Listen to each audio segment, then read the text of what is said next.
Hey guys, Chris Grove Fishing. I'm home. I'm hot. Just got done cooking a monster breakfast slash brunch here on Sunday, St. Patrick's Day. Think I'm gonna go to the gasser, get a sixer, and relax. But yeah, just in the garage, airing out some stuff in the boat. Figured out that I do need to clean my garage because it's getting chaotic. I gotta get this lawnmower out of here, a bunch of stuff. But it is a little chilly outside. Sitting out here kicking it with my heat storm heater right behind you, and going through some tackle. The woman's in the house working on some things. Picking up the pieces. Back from Guntersville. Definitely had some high expectations going there. I know you guys are just probably sick of this just up and down, but whatever. I'm not super disappointed. Guntersville's a blast. It is one of the best bodies of water, one of the most iconic places in the world for bass fishing. And I got to spend 6.5 days on that body of water, and I'm not complaining. It just sucks. We weren't on a winning pattern at all. I think I told you guys that, but we were on a nice, 18 to 19 pounds a day kind of thing. Catching a lot of solid, like, they don't count, but 2 3/4 to 3.5 pound fish. And every once in a while, a 4.5. Well, 4.5 showed up pretty regularly, but 5 pound, 6 pounder would show up. And not gonna lie, we were just hoping to catch all 3 pounders, those threes and change, and one big one a day, and sneak out of there with a paycheck after we went through the practice. And the big ones never showed up. I think we weighed in 1 4-pounder, but yeah, day one didn't know it was great. I think just under 14 pounds, very disappointed. Me and Conley were, but we saw the weights were not the greatest for Guntersville, and so did my roommates. Zach was sitting pretty good. He was right at the cut weight for the checks. He was like 17.5 pounds. And then my buddy, who I really expected to win a boat, did win a boat. We'll get into that in a second. But Travis and his newly wedded wife here soon, they had 15 pounds. And they made a mega comeback on day 2. And we're going to talk about that in a second. But as for us, day 2... we definitely made a switch that, so close. I know in Alabama in the South, you get that water around 60, 61, and those females are just on the edge. A lot of bucks up shallow peeing, catching a bunch of little ones. And the wind lays down. It's a perfect time to break out a buzzbait, and we did do that. My partner literally put a buzzbait on, and probably his, I am not exaggerating, 10th, 15th cast with it. Had one of the biggest bass I've seen, in the water next to my boat, hit the buzzbait. I'm talking, I mean, every bit of 7 to 10 pounds, let's say, because it was huge. And he hit it so hard he missed it. Mike did nothing wrong. He just blew on it wrong. Then 15 minutes after that, he has like a 6-pounder short line him at the boat and miss it completely. Then after that, he catches like a 4 1/4 on it, and then we have another decent 4 1/4 tail slap at it. So we had some opportunities. Then we had a couple. We had another one that was close to 4. So coulda, shoulda, woulda, but we were knocking on the door of a big bag just by making an adjustment, getting up real shallow. Learning lessons from this event was when the TVA is slacking on current, they're pulling just as much as they're putting in. The current's really diluted and slow. But what that does do with the wind is move around the warm water in the pockets, and it was insane how you can go 100 yards and go from 59-degree water to 63. And I think if I had just stayed super shallow, swim jig, buzz bait, flipping isolated log. I mean, I'm talking dirt, like the chain. I think we'd have fared a little better and had maybe a little bit more fun jacking on a few, because we got shallow on day 2 and caught the crap out of them. They just weren't the right ones. But is what it is. So let's get back to this because I want to go get my beer. Travis and Christy, hats off to them. Coming with 15 3/4 on day 1, sitting back in 63rd place. Come out gates are flying, erase the script. He rolls out, says, I'm going to do what I do best, get in the grass. And he got in the grass and caught some bass. Come in with almost 28 pounds. Mega comeback, took second place, took the second place Bass Cat home at the Angler's Choice Championship. Congrats to them too. Congrats on the ring. It was a pleasure to stay with him. It's always awesome watching him work his magic there. He is very, very good there. Bunch of chain rats prevailed. Wally and Troy, they come back. I think they took 8th or 7th. They come back with a mega bag on day 2. They had a decent bag on day 1. Don't discredit that, 17. But Zach, I think, took 14th. Him and his dad, Chuck Norris, they came back, whacked a few.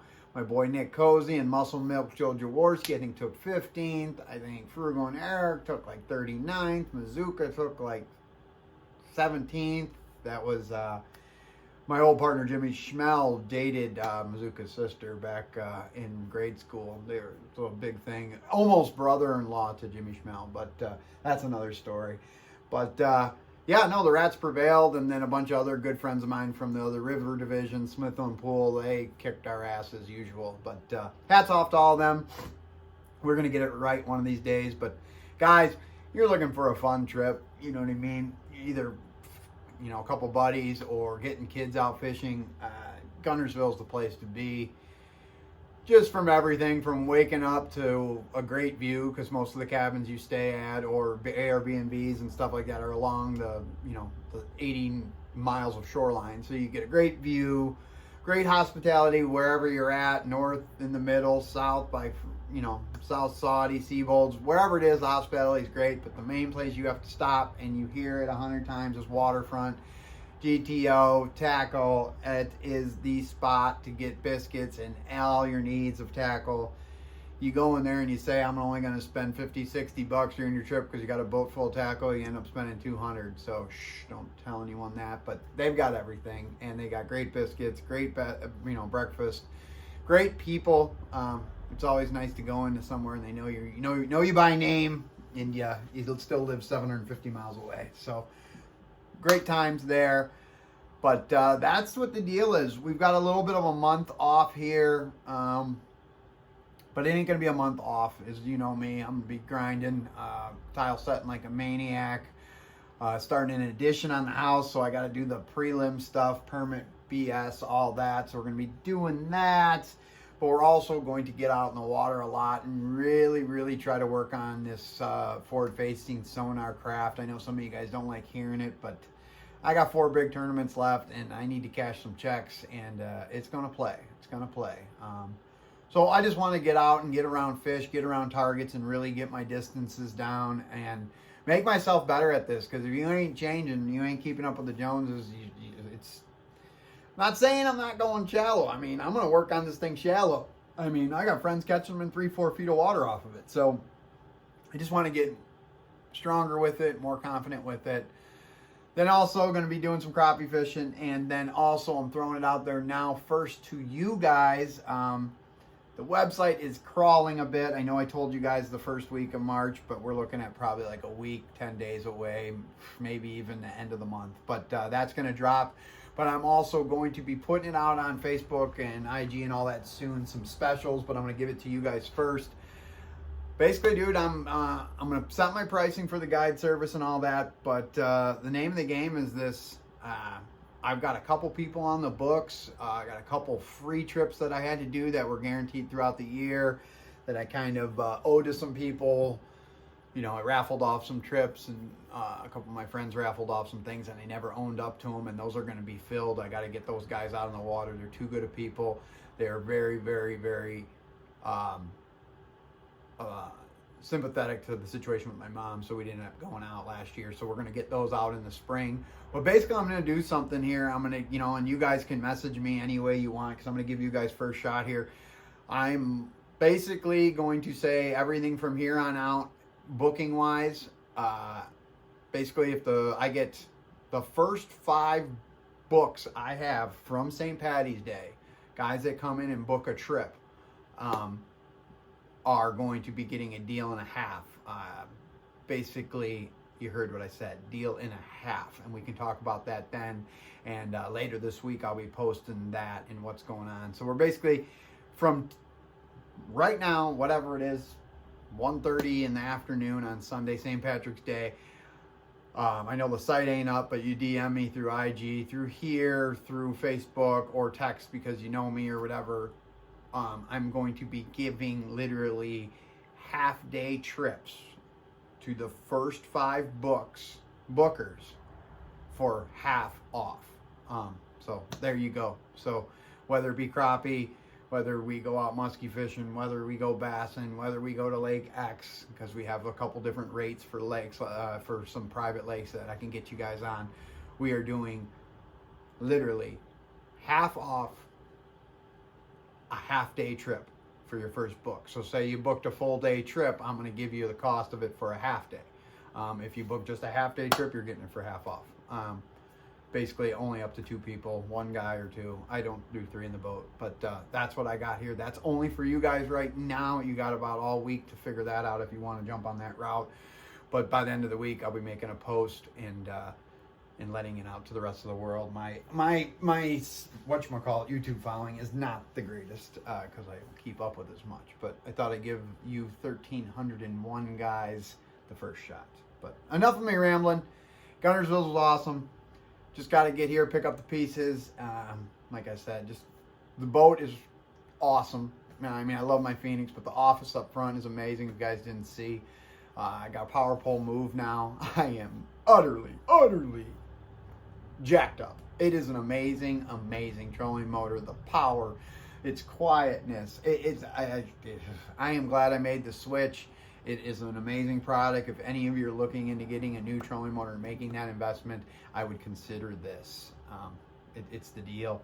I put another Garmin up front, so I got a Lowrance 12 for mapping, DI, 2D, all that type stuff, because just Lowrance is easier for waypoint management. Then I have a 10 up there in perspective mode all day long and a 12 in forward facing. And then back here at the helm, got a 12, of course, Lowrance, and then we'll always run a 12 Helix, so it's whatever. Always keeping a Helix on board because of Lake Master mapping. It's legit. So that's what we got, but the front deck is jacked up. Everything is on precision sonar mounts and tight and ready for the Great Lakes, ready for Champlain, ready for Lake Michigan, all that fun stuff. But guys, always, thanks for following. Thanks for subscribing. I'm going to get back to you this week. Maybe throwing a tackle tip now that we are in the spring of the year and it ain't that cold here. Oh, it ain't that cold here because I got the storm heater rolling. God, I'm so excited about them. I mean, you guys saw the one I was rocking, the portable. This is the garage heater. I'm not going to move the camera. I'm going to mount the ceiling one here soon just so you can see it, and I'm praying that I don't have to turn it on and spring is here. So, guys, keep in touch. We will talk this week. I'm Chris Grow Fishing. Take care. Rock and roll. Happy St. Patrick's Day. Go drink a beer. Later.